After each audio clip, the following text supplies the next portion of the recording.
Hello students, स्वागत करता हूँ आपके अपने यूट्यूब चैनल एजुकेशनल जंक्शन के एक और नई वीडियो में। तो वैसे मैंने वीडियोस बनाना ऑलमोस्ट बंद ही कर दिया था, लेकिन कल मेरे पास एक स्टूडेंट का मैसेज आया कि सर एग्ज़ाम बहुत नज़दीक है और आप कुछ चैप्टर्स तो डालिए। तो मैंने सोचा कि डाल देता हूँ आपके लिए, क्योंकि पहले आपको इंटरेस्ट ही नहीं दिखा रहे थे। मैंने जितने भी वीडियोस डाले थे, न तो आप पूरा वीडियो देखते हो, न उसको लाइक करते हो, न कुछ उसमें कमेंट करके बताते हो कि क्या कमी रही है और क्या आपको सुधार करना है।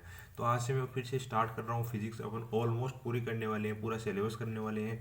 जो भी इंपॉर्टेंट क्वेश्चन होंगे हर चैप्टर के वो पूरे करने वाले हैं, और जो भी नया सिलेबस चेंज हुआ है आपका कोविड की वजह से, वो भी अपन आपको इसमें बताने वाले हैं। तो आज हम स्टार्ट कर रहे हैं फर्स्ट लेक्चर और फर्स्ट चैप्टर से स्टार्ट कर रहे हैं। और जैसे मतलब आप इस वीडियो पे 50 लाइक कर दोगे कंप्लीट, और अपने अपने कमेंट्स में राय दे दोगे, तो मैं नेक्स्ट वीडियो जल्दी से जल्दी लाने की कोशिश करूँगा। और इस वीक में हम ये फर्स्ट यूनिट कंप्लीटली डिवीजन तक कर लेंगे। तो आज स्टार्ट करते हैं फर्स्ट यूनिट। तो फर्स्ट यूनिट का आपको नाम तो पता चल ही चुका होगा कि सारे स्कूल्स ओपन हो चुके हैं, तो आपको थोड़ा बहुत तो पढ़ ही लिया होगा। तो फर्स्ट का नाम है इलेक्ट्रिक फील्ड यानी विद्युत क्षेत्र। तो विद्युत क्षेत्र में जो फर्स्ट जो आपके आती है हेडिंग, वो आती है विद्युत आवेश। विद्युत आवेश का मतलब इलेक्ट्रिक चार्ज, इंग्लिश में इसको बोलते हैं। तो चार्ज क्या होता है कि किसी वस्तु पर आवेश, मतलब आवेश बोलते हैं इसको। तो किसी वस्तु पर आवेश एक ऐसा गुण होता है जिसके कारण वह वस्तु विद्युत क्षेत्र व चुंबकीय क्षेत्र उत्पन्न करता है या उसको महसूस करता है, ठीक है ना। जैसे कभी कभी अपन कंबल ओढ़ते हैं, तो कंबल में कभी कभी अपने जो घर्षण से, अपने हाथ के घर्षण से उसमें चार्ज उत्पन्न हो जाता है। चार्ज उत्पन्न होता है तो उसमें चट चट की आवाज़ आती है, मतलब जैसे झटका सा लगता है हल्का सा, उससे ही चार्ज बोला जाता है, ठीक है ना। तो ये फर्स्ट हेडिंग हो गई। इसकी डेफिनेशन पूछ सकते हैं एक नंबर में, क्योंकि इस बार थोड़ा पैटर्न चेंज हुआ है। ओके, तो दूसरा आ गया कि आवेश के प्रकार। हम ये तो फिक्स हो गया कि आवेश अगर धरती पे एग्जिस्ट करता है, मतलब अपनी धरती पे होता है, आवेश नाम की कोई चीज़ है, तो कुछ टाइप्स हो गए, टाइप्स भी होंगे आवेश के। तो आवेश के प्रकार आपको आप जानने जरूरी है। तो आवेश के प्रकार में आपको मैं बता दूं कि जैसे बेंजामिन और फ्रैंकलिन नाम के दो साइंटिस्ट थे, जिन्होंने ये पूरा आवेश के बारे में बताया अपने को फर्स्ट टाइम। तो बेंजीन और फ्रैंकलिन ने बताया कि आवेश दो प्रकार के होते हैं, ठीक है ना। दो प्रकार के होते हैं, एक होता है धनावेश और एक होता है ऋणावेश, ठीक है। तो जो समान प्रकार के आवेश होते हैं, समान प्रकार के आवेश होते हैं, वो एक दूसरे को प्रतिकर्षित करते हैं, ठीक है ना। और जो असमान प्रकार के होते हैं, मतलब जो दोनों विपरीत हो, तो एक दूसरे को आकर्षित करते हैं। जैसे आपको मैं बताऊं कि जैसे दो धनावेश है, ओके, दो धनावेश है, तो वो एक दूसरे को प्रतिकर्षित करेंगे। मतलब जैसे दो एक ही टाइप के व्यक्ति होते हैं ना, वो एक दूसरे से दूर रहना पसंद करते हैं, ओके। जैसे जेंडर में देख लो आप, मेल और फीमेल एक दूसरे से आकर्षित होते हैं, लेकिन मेल और मेल कभी आकर्षित नहीं होते।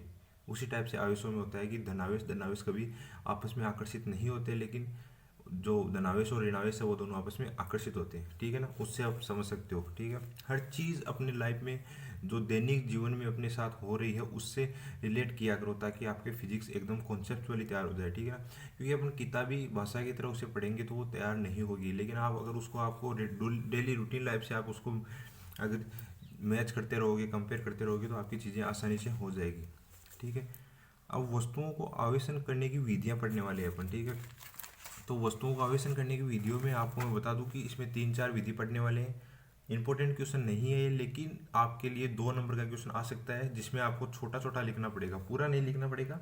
लाइक पूछ लेगा कि आवेश क्या होता है और आवेशन करने की विधियां बताइए, तो 2 नंबर में एक नंबर की तो डेफिनेशन हो जाएगी आवेश क्या होता है, और दूसरे में हो जाएगी आवेशन करने की विधियां, और उनकी हेडिंग हेडिंग लिखने पड़ेंगे आप, ठीक है।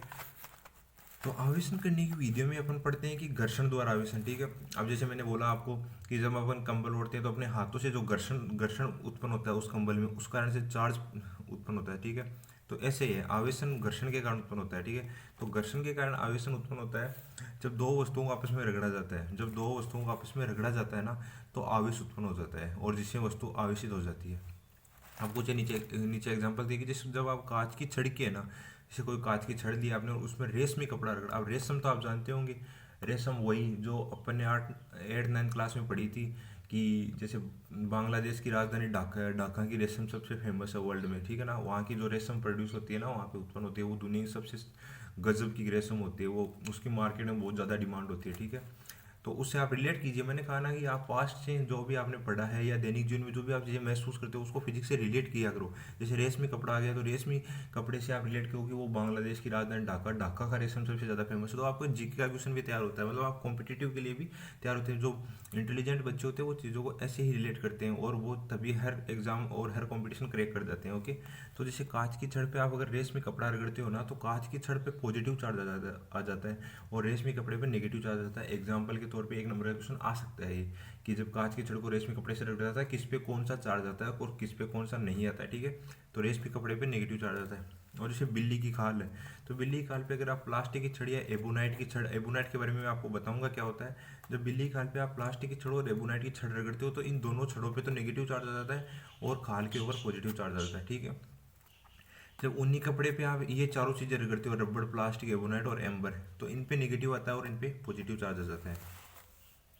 तो घर्षण द्वारा आवेशन यहाँ पे आपका कंप्लीट होता है। अब दूसरी हेडिंग आएगी, उससे पहले कुछ नोट आ गए हैं अपने। तो नोट में देखो आप क्या होता है कि यदि किसी धातु की छड़ को ऊनी कपड़े से रगड़ते हैं, है ना, ठीक है, धातु की छड़ मान लो कि ये लोह की छड़ है, लोह की है, ठीक है, तो इस पे अगर आप ऊनी कपड़ा ऐसे रगड़ते हो ना, ऊनी कपड़ा रगड़ते हो तो धातु की छड़ में उत्पन्न आवेश, तो आपको पता है रगड़ने पे आवेश तो उत्पन्न होगा दोनों में, क्योंकि ये विधि है आवेश उत्पन्न करने की, तो आवेश उत्पन्न होगा। तो इस पे जो धातु की छड़ में जो आवेश होगा ना, वो इसमें आवेश उत्पन्न होगा, वो आवेश मेरे इस अंगुली से जाके मेरे पूरे शरीर से जाके अगर मैं धरती पे टच हूँ, ठीक है ना, तो वो धरती में चला जाएगा। और आपको पता है धरती है ना, जो अपनी पृथ्वी है, वो इनफाइनाइट मतलब अनंत आवेश ले सकती है अपने अंदर, इतनी बड़ी है ये कि ये अनंत आवेश ले सकती है, तो इसको कोई फर्क नहीं पड़ने वाला, तो अपने शरीर से होके वो धरती में चला जाएगा। तो ये फिर छड़ क्या रहेगी, अनावेशित रहेगी, क्योंकि जो भी आवेश उत्पन्न हुआ है इसमें वो तो मेरे शरीर से होके धरती में चला गया, तो ये तो अनावेशित रहेगी ना। तो यही कहना चाह रहा है कि जब धातु की छड़ को ऊनी कपड़े से रगड़ा जाता है तो धातु की छड़ में उत्पन्न आवेश शरीर से होकर पृथ्वी में चला जाता है, जिससे छड़ आवेशित नहीं होती। लेकिन यदि छड़ को कुचाला करते, अब जैसे मान लो कि यहाँ पे कोई कुचाला गत्ता लगा हुआ हो, ठीक है ना, जैसे मैंने इसको पकड़ने के लिए ये हरा वाला, ये जो प्लास्टिक वाला इसको पकड़ लिया, मान लो ये पूरी लोह की छड़ हो और इसको प्लास्टिक हरा वाला ये पकड़ लिया, तो अब जो आवेश उत्पन्न होगा वो मेरे अंगुली में नहीं जाएगा, क्योंकि यहाँ पे कुचालक वो लगा हुआ है हत्ता, तो फिर ये आवेशित हो जाएगी। तो यही कहना चाह रहा है कि जिससे छड़ आवेशित नहीं होगी, लेकिन यदि छड़ को कुचालक हत्ता लगा हो तो वह आवेशित हो जाती है। ठीक है, अब दूसरा टॉपिक आ रहा है कि स्पर्श द्वारा आवेशन। जैसे टच करने पे अभी कभी कभी होता है ना कि जब अपन किसी को टच करते हैं तो एक मतलब ऐसे झटका सा महसूस होता है। वो किस कारण होता है कि जो अगला बंदा है ना, उसके शर्ट पे या स्किन पे जो भी है ना, चमड़ी पे कोई आवेश उत्पन्न हुआ होता है, ठीक है, और जैसे और उसने जूते वगैरह पहन रखा है तो वो आवेश तो धरती में जाने से रहा, क्योंकि उसने जूते पहन के कुछ अलग बना रखे, तो धरती से उसका कनेक्शन नहीं है। तो जैसे ही हम उसको टच करते हैं तो वो आवेश अपने अंदर आ जाता है, अपने अंदर आता है तो वो टच में वो झटका महसूस होता है, उसे बोलते हैं स्पर्श द्वारा आवेशन। तो उसको मैंने जैसे दैनिक जीवन में कनेक्ट किया ना, वैसे आप कनेक्ट करोगे ना तो आपको बिल्कुल भी याद नहीं रखना पड़ेगा, फिजिक्स को बहुत ईजी सब्जेक्ट होता है। तो स्पर्श द्वारा आवेशन, जब दो वस्तुओं को एक दूसरे इसे स्पर्श करा जाता है तो आवेश एक वस्तु से दूसरी वस्तु में स्थानांतरित हो जाता है, इसे चालन द्वारा आवेशन कहते हैं या स्पर्श द्वारा आवेशन कहते हैं। ठीक है, जैसे देखो ये एक कुचालक स्टैंड है, क्योंकि कुचालक स्टैंड तो लेना पड़ेगा वरना तो ये चार्ज धरती में चला जाएगा, यहाँ पे चार्ज बचेगा ही नहीं। ठीक है, तो ये कुचालक स्टैंड है, यहाँ पे धनावेशित है और ये इसमें कोई आवेश नहीं है। कोई आवेश नहीं होने का मतलब होता है कि इसमें पॉजिटिव और नेगेटिव आवेश दोनों बराबर मात्रा में है, तो एक पॉजिटिव को एक नेगेटिव खा जाएगा तो कोई आवेश नहीं बचेगा। कभी भी किसी भी वस्तु में कोई आवेश ना हो ऐसी वस्तु धरती पे मतलब एग्जिस्ट ही नहीं करती, ऐसी धरती पे हो ही नहीं सकती कोई चीज़। उसमें आवेश तो होगा लेकिन उसमें पॉजिटिव और नेगेटिव आवेश दोनों बराबर मात्रा में होंगे। ठीक है ना, एक कॉन्सेप्ट है, उसमें दोनों बराबर मात्रा में होंगे तो दोनों को जीरो कर देगा। जैसे किसी क्लास में दो अच्छे बच्चे हैं और दो जो फेल होने वाले बच्चे हैं, ठीक है ना, तो अब उस क्लास का रिजल्ट क्या रहा, फिर 50% हो गया ना, क्योंकि वो दो अच्छे हैं उनको दो बराबर कर देंगे। इस टाइप से मैं आपको बताना चाह रहा हूँ कि कभी भी पूरी क्लास खराब नहीं हो सकती। मतलब जैसे पूरी क्लास में स्टूडेंट ही नहीं हो, अगर स्टूडेंट ही नहीं होगी तो वो क्लास किस काम की, वो क्लास ही नहीं होगी। लेकिन अगर उसमें दो अच्छे बच्चे हैं और दो मतलब जो पढ़ते नहीं है, कम पढ़ते हैं वो बच्चे हैं, तो फिर वो न्यूट्रलाइज हो जाएगी, उस क्लास का कोई मतलब अच्छा रिकॉर्ड नहीं रहेगा ओवरऑल। तो इसमें पॉजिटिव चार्ज आ गया और इसमें कोई चार्ज नहीं। अब दोनों को टच करते हैं, मतलब इसमें जैसे मान लो ये एक इंटेलिजेंट लड़का और एक थोड़ा कम पढ़ने वाला लड़का है, बदमाश है मेरी तरह, तो ये इससे कनेक्ट होगा ना तो इसके गुण इसमें आएंगे, जरूर आएंगे और ये दोनों आवेशित हो जाएंगे, तो इसे ही हम स्पर्श द्वारा आवेशन बोल सकते हैं। ठीक है, अब तीसरा जो अपन पढ़ते हैं ना वो आता है प्रेरण द्वारा आवेशन। ठीक है ना, प्रेरण द्वारा आवेशन, तो प्रेरण द्वारा आवेशन मतलब प्रेरण का मतलब होता है किसी चीज़ को प्रेरित करना, ठीक है ना। जैसे मोटिवेट करते हैं अपन, किसी को प्रेरित करते हैं, तुम्हें ये करना चाहिए, तुम्हें ऐसे पढ़ना चाहिए, अच्छा रहेगा, ठीक है ना। वैसे प्रेरण द्वारा आवेशन बोलते हैं इसको, ठीक है ना। तो प्रेरण द्वारा ऐसे मतलब वर्ड से समझ में आ रहा है कि किसी चीज़ को प्रेरित किया जा रहा है। तो जब आवेशित वस्तु को अनावेशित वस्तु के नज़दीक लाया जाता है तो अनावेशित वस्तु में विपरीत प्रकृति का आवेश उत्पन्न हो जाता है, ठीक है ना। जैसे समझो कि जैसे ये आवेशित वस्तु है, कोई भी है, पॉजिटिव चार्ज है इस पे, और ये अनावेशित वस्तु है और ये कुचालक स्टैंड है, ठीक है ना। ये कुचालक स्टैंड है, मैं यहाँ पे लिखना भूल गया, आप लिख सकते हो कुचालक स्टैंड, ठीक है ना। तो कुचालक स्टैंड है और ये अनावेशित है, अनावेशित है। तो ये जैसे इसके पास आएगा ना, तो इसमें मैंने बोला ना कि आपको यहाँ पे पॉजिटिव पॉजिटिव और पॉजिटिव ऐसे नेगेटिव बराबर मात्रा में है, तो ये अनावेशित है। होगा क्या, जब हम इधर जाएंगे ना, इसमें इन्फाइनाइट आवेश है, ठीक है ना। मैं 3 ऐसे दिखाए हैं, बाकी अनंत आवेश है। तो जैसे होगा तो ये पॉजिटिव पास में आएगी, तो ये नेगेटिव वाला आवेश है ना, वो इस सरफेस पे आ जाएगा, मतलब इस किनारे पे आ जाएगा, और ये पॉजिटिव वाला इस किनारे पे आ जाएगा, और ये दोनों अलग अलग हो जाएंगे। तो इस तरीके से अपन मान सकते हैं कि ये प्रेरण द्वारा आवेशन हुआ है। समझ रहे हो ना आप। जब पॉजिटिव चार्ज नजदीक आएगा, देखो टच कराते हैं तो पॉजिटिव पॉजिटिव हो जाता है, लेकिन ये प्रेरण द्वारा हो रहा है, मतलब ये प्रेरित कर रहा है। पॉजिटिव चार्ज है तो पॉजिटिव को तो आकर्षित करेगा नहीं, तो नेगेटिव को आकर्षित करेगा, तो नेगेटिव वाला नजदीक है तो ये पास में आ जाएगा। इस टाइप से प्रेरण द्वारा आवेश उत्पन्न होगा। अब कुछ नोट है। नोट ये है कि यदि दो समान धात्विक गोले, मतलब 2 गोले हैं मान लो आप, उन पे समान परंतु विपरीत प्रकृति का, मतलब एक पे पॉजिटिव आवेश है, धनात्मक आवेश है, और एक पे ऋणात्मक आवेश है, दोनों पे बराबर मात्रा में आवेश बराबर है, मतलब इस पे जैसे 100 धनात्मक आवेश है और इस पे भी 100 ऋणात्मक आवेश है, तो जो धनात्मक वाला गोला होगा ना, जो धनात्मक आवेश वाला गोला होगा, उसका द्रव्यमान कम होता है, हमेशा याद रखना, उसका द्रव्यमान कम होता है, और ऋणावेशित वाले गोले का द्रव्यमान अधिक होता है, ठीक है। ये नोट याद रख लेना आप। दूसरा है विद्युतीकरण का सही परिरक्षण प्रतिकर्षण है, ना कि आकर्षण। मतलब कोई चीज़ में विद्युत क्षेत्र उत्पन्न हो रहा है, उसका जो अपन जांचते हैं ना, तो उसका सही जो जांचने का तरीका है वो प्रतिकर्षण होता है, ना कि आकर्षण होता है। ये नोट है, स्टैंडर्ड है, आपके आगे जाके समझ में आएगा, अभी समझ में नहीं आएगा, क्योंकि एक आवेशित और अनावेशित वस्तु के मध्य आकर्षण हो सकता है, ठीक है ना। अब तीसरा क्या है कि आवेश का संसूचन स्वर्ण पत्थर विद्युतदर्शी, ये आपके टॉपिक का पूरा इंपॉर्टेंट क्वेश्चन बनता है, जो हम नेक्स्ट लेक्चर में डिस्कस करेंगे। इसी से स्टार्ट करने वाले हैं। तो आवेश का संसूचन मतलब किसी वस्तु पे आवेश, जैसे इस वस्तु पे आवेश है, हमें कैसे पता चलेगा कि इस पे आवेश है, तो इसका संसूचन करना पड़ेगा, मतलब जांचना पड़ेगा कि इस पे आवेश है या नहीं है। तो उसके लिए कुछ साइंटिस्टों ने अपने अपने थीम पे कुछ बनाया था। तो एक ने बनाया, उसको स्वर्णपति विद्युतदर्शी बोलते हैं, और एक होता है इलेक्ट्रोमीटर, वोल्टमीटर और प्रेरक से दारामापी से किया जाता है। ये कुछ प्रायोगिक मतलब जो मशीन्स हैं उनसे नापा जाता है, कुछ प्रयोग है जिनसे हमें पता चलता है कि किसी वस्तु पे आवेश है या नहीं है, ठीक है। जब अक्स किरणें किसी धातु की सतह पर डाली जाती है, ठीक है, जब अक्स किरणें आपको पता है, जब हम अक्सरे करवाते हैं तो उसमें क्या होते हैं, अक्स किरणें तो होती है, उसमें कुछ लिमिटेड अमाउंट में अपनी बॉडी पे वो डाली जाती है, क्योंकि ज़्यादा डाल देंगे तो अपनी बॉडी खराब हो जाती है उससे।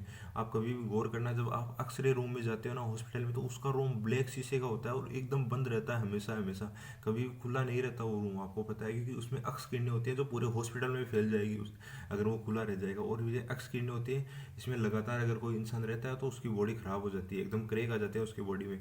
तभी तो अपने को अगर अपन अक्सरा कराने जाते हैं ना कभी, तो कुछ सेकंड्स की या कुछ मिनट्स के लिए ही हमें अक्सर मशीन के सामने रखा जाता है और अक्स किरणें अपने अंदर से पार करवाई जाती है, ठीक है। तो जब अक्स किरणें किसी धातु की सतह पर डाली जाती हैं तो उस धातु की सतह से इलेक्ट्रॉन उत्सर्जित होते हैं। तो अगर किसी वस्तु पर अक्स किरणें डाली जाती हैं तो उससे इलेक्ट्रॉन निकल जाते हैं बाहर, ठीक है ना, उससे इलेक्ट्रॉन बाहर निकल जाते हैं, जिससे वह धनावेशित हो जाती है। अब आप समझो इस टॉपिक को, देखो मान लो ये कोई धातु है, आपको बता दूं मैं, ये धातु है, ठीक है, इस पर पॉजिटिव चार्ज है और इस पर नेगेटिव चार्ज है, तो ये अभी न्यूट्रल है, ठीक है। अब जैसे ही अपन इस पे अक्स किरणें डालते हैं, अब मान लो इधर से अक्स किरण आई,